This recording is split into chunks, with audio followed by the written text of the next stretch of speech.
तब वो कहेगा झूठ है ना। और खाली उतने काल का उसको दुख होगा बस, अगर दुख है या सुख है बस उतने काल का। और ये हमारी एकता कर रही है जागृत के साथ, स्वप्न की एकता है ना। जो स्वप्न का काल है वो जागृत के काल को भी वैसे देखो, दुख सुख उतने काल का है, पर हम उसको बहुत बड़ा कर देते हैं, जिसके कारण क्या हो जाता है कि अब जितनी बार हम उसको रिपीट करेंगे ना अंदर, उतने हमारे कर्म बन जाते हैं। फिर कर्मों से तो ये खाली होता ही नहीं है, करना हमने कर्मों से खाली है। अब कर्मों से ये खाली होगा तब जाके इसका दोबारा जन्म नहीं होगा। अब ऐसे ही कह रहे हैं, ज्ञानवान को जैसे ही सृष्टि असत्य दिखती है, कैसी जैसे स्वप्न की सृष्टि है, वैसे ही ज्ञानवान को यह सृष्टि असत्य दिखती है। जैसे जिसने मरुस्थल की नदी के जल का अत्यंत अभाव जाना है, वह जल की इच्छा नहीं करता। मरुस्थल के जल का, अब जिस है नहीं, मृग तृष्णा का जल दूर से दिख रहा है, अब उसको पता है ये मृग तृष्णा का जल है, सत्य नहीं है, वहाँ जाएगा थोड़ी प्यास बुझाने के लिए। अब ज्ञानी लोग इस संसार के अंदर रहते हुए उनको सारा कुछ दिख रहा है, ऐसे उनका घर परिवार भी है, मन भी है, तो मन में क्या कोई इच्छा नहीं आती होगी, कोई विषय नहीं आता होगा, आता होगा, पर उनको क्या लगता होगा, जैसे मृग तृष्णा का जल, मृग तृष्णा का जल दूर से तो दिख रहा है। अब ऐसे ये भोग सारे दूर से तो सुखदायक दिख रही हैं, पर जब पास जाते हैं तो सुख है इन भोगों के अंदर, कोई सुख नहीं है। फिर यही बात कह रही हैं कि जिसने मरुस्थल की नदी के जल का अत्यंत अभाव जानना है, वह जल पीने की इच्छा फिर नहीं करता। वैसे ही सम्यकदर्शी पुरुष जगत को असत्य जानता है और इस जगत के पदार्थों की फिर वो इच्छा नहीं करता, है ना। झूठ की क्यों इच्छा करेगा वो। वैसे ही सम्यकदर्शी पुरुष जगत को असत्य और असम्यकदर्शी देखता है। उनको जगत सत्य प्रतीत होता है और वे किसी पदार्थ को ग्रहण नहीं करते। जगत असत्य प्रतीत होता है तो किसी भी पदार्थ को, जगत का कोई भी पदार्थ क्यों ग्रहण करेंगे वो। अपदार्थ मतलब भोग, है ना, भोगों में लिप्त क्यों होंगे वो। और वो ना किसी का त्याग करते हैं, किसी को पकड़ेंगे तभी छोड़ेंगे, जब पकड़ा ही नहीं है तो छोड़ना क्या। हे राम, परमात्मा ईश्वर है, उसमें जगत इसी प्रकार है जैसे समुद्र में तरंग होते हैं। अब देखो क्या कह रहे हैं, परमात्मा ईश्वर है। अब ईश्वर हम साकार रूप में लेते हैं, ब्रह्म हम निराकार में लेते हैं, ठीक है। अब परमात्मा ईश्वर है, उसमें जगत इसी प्रकार है जैसे समुद्र में तरंग होते हैं। अब जगत में ये सारा आ गया, मूर्तियाँ जितनी भी हो गई। समुद्र में जैसे तरंग होते हैं भी उस हिसाब से है उस परमात्मा के अंदर। यानी अब ये जितनी मूर्तियां हैं ना, सारी वही रूप है। अब तरंग वही रूप है, अलग तो नहीं है ना। अब वो हमें यही कह रहे हैं, अब दिखने में तो ये मूर्तियां आएंगी, सारा साकार रूप ही दिख रहा है हमें यहाँ पर। तो साकार पर भी दृष्टि होते हुए भी हम क्या देखें उसको, है ना। निराकार मतलब वो ब्रह्म में दिखेगा। जैसे कहते हैं खाता हुआ भी नहीं खाता, देखता हुआ भी नहीं देखता, आकार पे नहीं रुकना हमने वहाँ पर। जैसे समुद्र और तरंग में भेद नहीं, वैसे ही आत्मा और जगत में भेद नहीं है। जो तुम कहो कि अविद्या ही जगत का कारण है, तो अविद्या जगत का कारण कब कहलाती है। पहले तो समझ आए अविद्या कहते किसको है ना। अविद्या किसको कहेंगे? हाँ, शरीर को मैं मानना, अज्ञानता ना। शरीर को मैं मान लिया, इसी से ही मतलब सारी उपाधियां ग्रहण कर लिया हमने, तो ये तो सबसे बड़ा अज्ञान है। सारी उपाधियों के अंदर रहकर हम व्यवहार करें तो यहाँ से तो कभी उठ ही नहीं पाएंगे। यही अविद्या है, मैं मेरा करना, शरीर को मैं मान लेना। अब वही कह रहे हैं, अविद्या ही जगत का कारण है। जगत का कारण क्या? अविद्या है ना। अविद्या के कारण ही तो मैं भटक रहा हूँ ना इस संसार के अंदर। अब इसी कारण से तो तब ये जगत बनकर मेरे सामने आता है, जब वह जगत से प्रथम सिद्ध होती है। कौन? अविद्या। व्यष्टि ही तो जगत है, इसके अंदर ही तो सारा जगत बसा हुआ है। बाहर हम किसको दिखाएंगे जगत ये है? मन के अंदर ही हमारे सारे संबंध जुड़े पड़े हैं। वह अविद्या तो अविद्यमान है नहीं, अविद्या ना होते हुए भी है पड़ी, और वो उसको वजूद हमने दी है। क्यों दिया है हमने? हाँ, इसको मैं मान लिया। अब ना यही बात देखें, अब जो चीज़ है नहीं उसको मैं मान रहा हूँ, है ना। मैं मानकर हम कितने दुखी होते हैं। सुख का तो हमें इतना भान नहीं होता, वो तो लय हो जाते हैं। हाँ, अपने आप ही चला जाता है, दुख नहीं जाता अपने आप। और जबकि हम देखो, उस दिन हमारा चल भी रहा था भी, जितना भी ये शरीर है ना, शरीर का मटेरियल यही है, शरीर बना इससे है, दुख सुख से, है ना। जैसे हर एक चीज़ का मटेरियल होता है, खोआ बनाओ, पनीर बनाओ, उसका मटेरियल है ना, ऐसे इस शरीर का मटेरियल है। पर हमारी बुद्धि में नहीं बैठता ये। हमारी बुद्धि में जब ये बैठ जाएगा ना, इसका मटेरियल है, ये दोनों आएंगे इसके। अब जब ये दृढ़ता हो जाएगी, हम अलग देखेंगे इसको, अपने से अलग देखकर फिर रुकेंगे नहीं। अच्छा, अलग देखेंगे, एक बड़ी बात ये भी हो जाएगी, किसी के साथ संबंध नहीं जुड़ेगा। संबंध कहाँ जुड़ जाता है ना, अपनों के साथ जुड़ जाता है ना। तो होमवर्क याद है? हाँ, हाँ, रात को सोते हुए भी, सुबह भी, है ना, उसके साथ जुड़ना है। अगर ना उसके साथ जुड़ते हैं ना, तो जितने भी हमारे संबंध है सारे झूठे लगते हैं हमें, वो सत्य लगते ही नहीं है हमें। तभी तो ये कह रहे हैं, जगत ही खाली अविद्या का कारण है। अब जब तक हमारी अविद्या ही नहीं खत्म होती, जैसे परमात्मा में जगत आभास मात्र है नहीं, मृग तृष्णा का जल आभास मात्र है नहीं, सोने में गहने आभास मात्र है नहीं, ऐसे ही जगत आभास मात्र है नहीं, वैसी अविद्या भी आभास मात्र है। जो आप ही आभास मात्र हो, उसे जगत का कारण कैसे कहिए? पहले जगत का कारण अविद्या कहा, अब अविद्या को भी कट कर दिया, जो है ही नहीं। हाँ, तो उसको कारण भी क्या कहें? जगत आभास और अविद्या का आभास इकट्ठा ही जगह है। देखो, जगत आभास और अविद्या का आभास इकट्ठा जग गया है, दोनों इकट्ठे हो गए हैं, है ना। जैसे हम कहते हैं, एक करेला ऊपर से नीचे चढ़ा, दो इकट्ठे हो गए ना। अब ये भी दो इकट्ठे हो गए।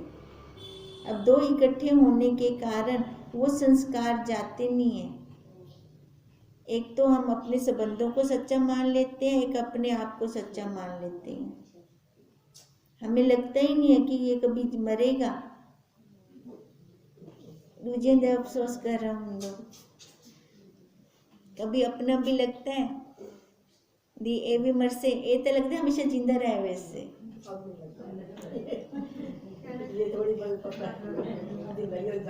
ढीला हो गया, हाँ, है ना, अब ढीला हो गया ये, ये जब ढीला होगा ना, कोई भरोसा नहीं है इसका। जब चाहे हो सकते हैं, वो तो हम चाहते हैं तो होते हैं ना। फिर भी हमें इच्छा तो है ना, फिर भूल तो जाते हैं अभी। हाँ। ऐसा नहीं भी 24 घंटे नहीं है, फिर भी अब जैसे बैठे हैं तो अपना ध्यान आता है, भूलने वाली बात अब नहीं है। अब ये देखो, ये इन्होंने बोला एक जगत का आभास और अविद्या का आभास, ये ऐसे ये दोनों इकट्ठे हुए पड़े हैं। एक मैं सच्ची, मेरे वाले सच्चे। जैसे स्वप्न में सृष्टि दिखती है और उसमें घट घट आदि पदार्थ दिखते हैं, वे किसी कुम्हार ने मृत्तिका लेकर नहीं बनाई। किसने बनाए स्वप्न के अंदर? हमने देखे ना, है ना। ऐसे ये सारा हम देख रहे हैं। अच्छा, स्वप्न में जो हमने देखा वो संस्कारों से देखा। जागृत के संस्कार थे हमारे कभी ना कभी, तभी हमने वहाँ पे वो शुरू से पौधा बीज नहीं लगाया, पौधा बड़ा नहीं हुआ, सीधा फूल पे पहुँच जाते हैं वहाँ पर, डायरेक्ट वहाँ पहुँच जाते हैं ना। अब ऐसे ही ये हमारे जन्मों जन्मों के संस्कार हैं, कभी ना कभी हमने बोए हुए हैं ये, अब बोए हैं वो निकल रहे हैं हमारे। अब या तो एक ही बार महावाक्यों का कुल्हाड़ा मार के निकाल फेंकें, है ना, इतनी दृढ़ता हो जाए भी जेड़े पहले देवे ना सारा कचरा ही है ये अंदर, ब्या कचरा भी अमदा पे, पर मैं हूँ सजगता रखसा ब्या कचरा अंदर कहना पेसा। अगर ये ऐसी हम दृढ़ता कर लेते हैं तो फिर ये संस्कार अंदर नहीं आएंगे। और वैसे ही जैसे स्वप्न की दृढ़ता होगी कि वो झूठ तो ये भी झूठ, सत्य है नहीं, चाहे कोई आए चाहे कोई जाए। जैसे घट उपजा है वैसे ही कुम्हार और मृत्तिका भी उपजे हैं। अब देखो, वैसे तो उसमें है नहीं स्वप्न में, अब कहते हैं जैसे मटका आ गया स्वप्न के अंदर, तो हाँ वैसे कुम्हार भी आ गया, तो मटका तो झूठ आया, कुम्हार भी झूठ आया। फिर वैसे ही जगत और अविद्या एक साथ ही उपजे हैं, तो इसका मतलब ये दोनों भी झूठ होकर आए हैं। अविद्या पहले तो सिद्ध नहीं होती, तब उसको जगत का कारण कैसे मानिए? अविद्या पहले तो नहीं होती ना, शुरू में क्या थे हम? ब्रह्म थे ना, तो ब्रह्म के अंदर तो सारा ही ब्रह्म ब्रह्म ब्रह्म, तो जगत तो था ही नहीं। अब हम कह रहे हैं जगत का कारण अविद्या है, ये कह रहे हैं ना। अब वही कह रहे हैं अविद्या तो पहले सिद्ध ही नहीं थी, पहले तो ही कहना अविद्या जगत कहते मई जेट आप हुण आखदे पियो जगत का कारण अविद्या है ना, वो शुरू में लेके जा रहे हैं। फिर हमें वो तो पहले ही था ऐसा बना बनाया, जैसे ये सृष्टि चल रही है, उसकी बनाई हुई सृष्टि जो चल रही है, ये तो युगों युगांतरों से चल रही है, सनातन है ये तीन इकट्ठे चलते हैं, जीव ब्रह्म माया, तीनों इकट्ठे चलते हैं। अब जीव आया तो ब्रह्म आ गया, ब्रह्म आया तो जीव आ गया, जीव आ गया तो माया आ गई। क्या किसको कारण मानिए आप?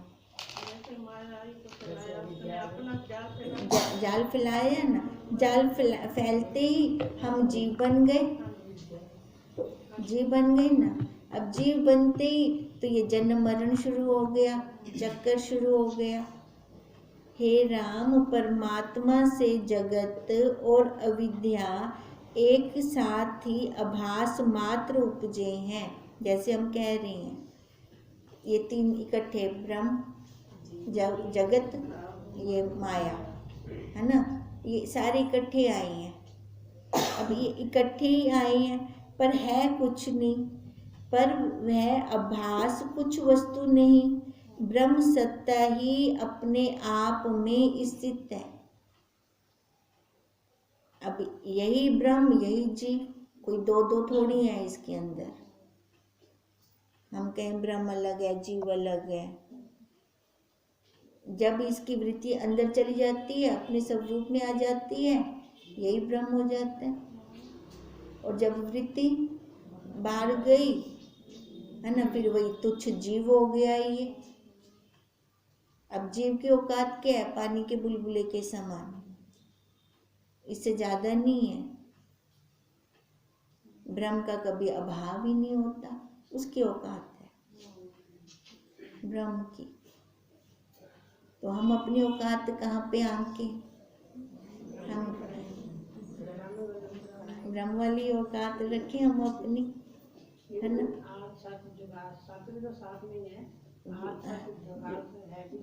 नानक कोसी भी सच, वो तो साथ रहेगा ही रहेगा, पर हम सत्य को ना लेकर असत्य पे ज्यादा मरते हैं। हाँ, तो उसके कारण से तो ये चक्कर नहीं खत्म हो रहा ना। और तो और देखो, हमारे गुरुदेव भी कितनी बार जन्म लेकर हमारे पास आए, 17वीं बार है बापू जी का जन्म। तो उनको क्या जरूरत है मनुष्य आकार में आने की? पता है, जबकि उसकी सामग्री क्या है? दुख और सुख आकार की सामग्री यही है।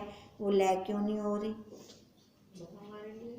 हमारे लिए हमारे असरोल मरसूला, है ना। फिर पता होते हुए भी कष्ट सहन, पता है उनको सामग्री यही है इसकी, आएगा दुख भी सुख भी, फिर भी वो आकार लेकर आ रहे हैं। हाँ, सारा पता था उनको ये, हाँ सारा पता था, पहले से उनको पता था, कहना शुरू कर दिया था। अब वही है ना, फिर भी आकार लिया ना उन्होंने। तो देखो, फिर है तो हमारा ही सुधार करने के लिए लिया ना। दोनों हाथों में लड्डू हो गए, एक माता का वो हो गया, पिता का कहना मान ली, आज्ञा मान ली, और मेरा उधार मैं सब जो जिन संतों को मैंने मिलना है वो तो मिलते, वो सब हो जाएगा मेरा। अब यही देखो, इसी कारण से ही तो कह रही हैं कि जो ये सृष्टि चल रही है ना, सृष्टि को भी किसी सत्ता ने सांभ रखा है। ये सृष्टि अपने आप चलने वाली नहीं है। अब जिसने सांभा है वो बुद्धिमान है ना, बुद्धिआंधा भी बुद्धिमान है वो, है ना। कोई अज्ञान वाला तो है नहीं जिसने सांभ रखे, सबको चला रहा है वो। आजकल हम थोड़ा एक कोई फ्रिज अब बना देते हैं, 2 साल बाद उनका मॉडल थोड़ा इम्प्रूव वाला ब्याह आवे से, अब उसने जो मॉडल शुरू से बना रखे हैं वही के वही हैं, है ना। तो उसकी बुद्धि कहाँ तक होगी? अपनी तो धीरे धीरे इम्प्रूव हो रही है। अब वही बात कह रही हैं, ये परमात्मा से जगत और अविद्या एक साथ ही उपजे हैं, पर आभास तो कुछ वस्तु नहीं। ब्रह्म सत्ता ही ब्रह्म सत्ता अपने आप में स्थित है, ना कहीं अविद्या है ना जगत है। अविद्या भी किसके लिए है? जीवों के लिए, है ना। उनको दिखती है ना, भी इसने दुख दिया, इसने ये किया, उसने वो किया, नहीं तो कुछ है थोड़ी। ना अविद्या है ना जगत है, आत्म सत्ता ज्यों की त्यों स्थित है। हे राम, निर्विकल्प में जगत का अत्यंत अभाव है, तब निर्विकल्प कैसे हो? निर्विकल्प में, अब निर्विकल्प किसको कहते हैं? जहाँ पे कोई भी कल्पना नहीं होती, है ना, एकदम शांत, फूलों के बिना। निर्विकल्प में जगत का अत्यंत अभाव है। निर्विकल्प अवस्था तो आती है सबकी, आती है ना, अनुभूति तो ली हुई है सबने। अब कहते हैं वो तब निर्विकल्प कैसे हो? कैसे कहें कि निर्विकल्प? वहाँ कहना कैसे बनेगा जब कोई लहर ही नहीं है वहाँ पर, है ना। क्या कहें, केड़ी लहरें है? एकदम शांत। जब निर्विकल्प होता है तब जड़ता आती है, और जब विकल्प उठता है तब संसार उदय होता है।